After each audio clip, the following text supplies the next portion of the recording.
Good evening, ma'am. This is my assignment for tonight. So first, we have here the import. So as we all know, nagbutang ta ni import para ang duha ka component para sa duha ka component nga to ang himo.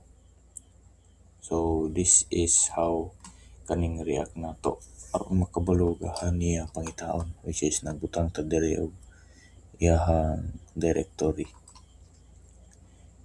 So next is ang school header ni pasa ta og duha ka props, which is ang school name og ang college. Murag makauna-una ta niya as arguments nga mahatag nato sa tuwang components ani nilang duha. So next is ang student card, pareha ra sila og logic, pero mas daghan lang siya og arguments. So next is kaning export nga default.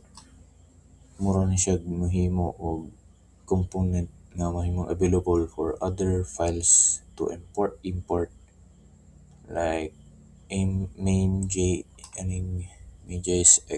nga imports app nga mo render siya into the browser like this.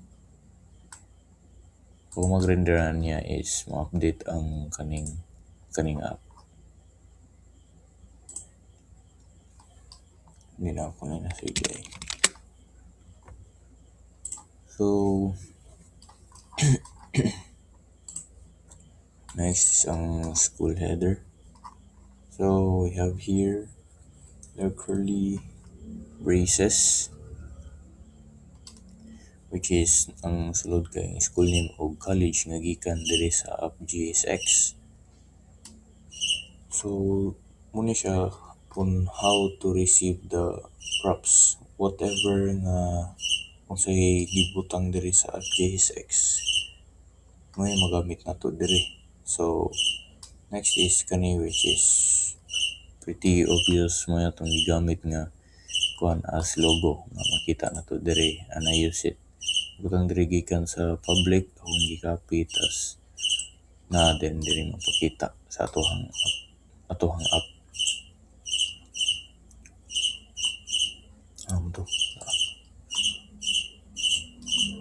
And next is ang the curly braces ani nila is nga inside sa JSX means like mo hatag siya og value na sa prop diri. So mo display siya og unsay naa nga gibutang diri sa app JSX, like atong St. Michael's College of Iligan City and College of Information Technology. So next is ang student card. So we have here ang student card game mo import siya sa gikan sa biography section kay nanginahanglan siya mo gamit adto diri nga gikan ni adto. So next is ang diri ang iyang function. So like kani siya nga component kay mo receive siya og 5 ka properties nga gikan sa app JSX, which is ang name, course, year level, school, and bio. So nagamit siya og name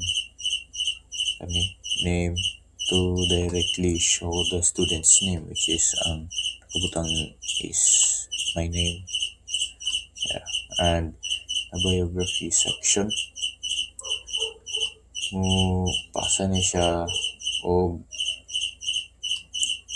mga course, year level, school, and bio further down sa biography section as properties. So like nagpasa ni siya og data through multiple components.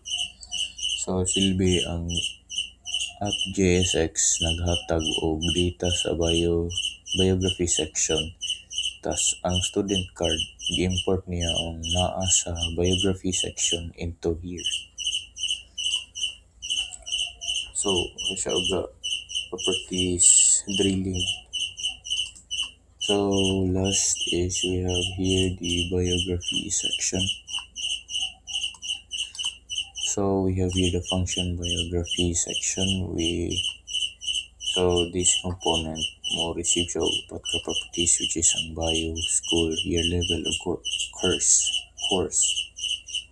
So gikan originally sa app GSX nga ni pass through the student card.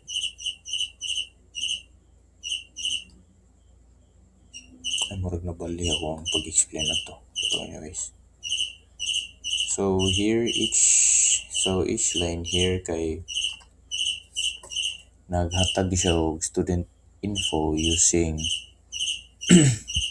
kaning brackets to insert the proc value. So this component has actually no logic and it is purely what it receives kay kung okay, so nabali akong pag-istorya niya kung unsay naa diri sa student card mo'y mugawa sa iyaha diring bio section. So silbi kani siya diri is iyang gina-import ang biography section nga gikan sa biography section nga component. So kung unsay na sa iyang student card mo'y magawas diri. So like kuan kung unsay gisulat diri sa student card mo ra po'y magawas niya diri. So like muna iyahang power sa props nga if the data is written once nga diri sa app.jsx, travel siya all the way down nga gikan diri iyang kuhaon tas ipasa na pud diri sa biography section nga without being rewritten. So like diri mo ni ang iyahang kalabasan dayon. Yes. So I think mao ra to.